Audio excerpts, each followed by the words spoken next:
Assalamu alaikum everyone, I hope you guys are all doing well. Welcome back to Contemplating 30 Gems this Ramadan.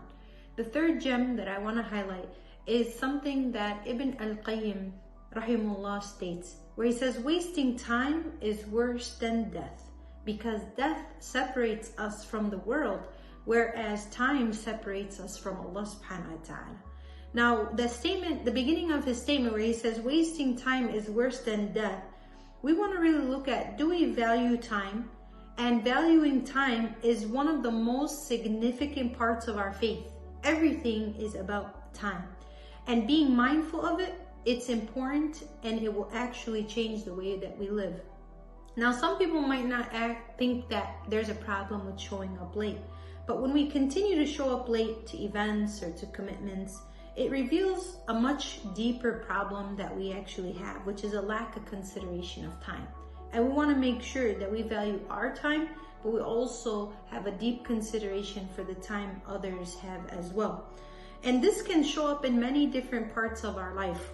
Now, when we wake up late, even though we've had a good night's sleep, when we spend our evenings watching just TV or scrolling our newsfeed or our social media, we simply don't plan our day around the most valuable thing that we've been given, which is time. Allah subhanahu wa ta'ala blessed us with time, and He's also going to ask us about the time that He gave us.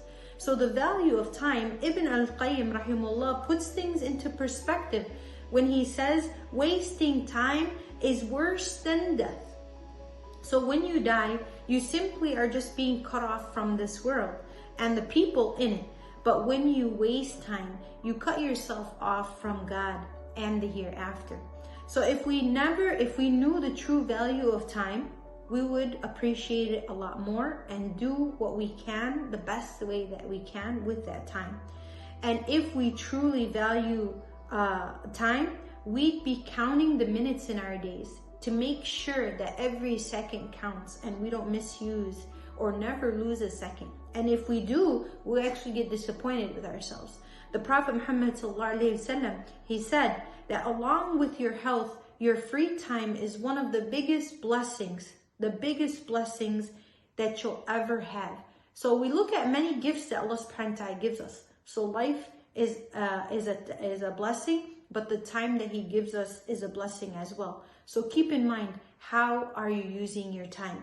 So I ask Allah subhanahu wa ta'ala to make us of those who are conscious of our time and we use it to the best that we can. And I pray to Allah subhanahu wa ta'ala to really put barakah in our time so we can maximize our efforts. I want to take this time to really thank you for listening and taking the time to listen to these friendly reminders. Please be sure to follow, like, and share Shaded on the Day of Judgment.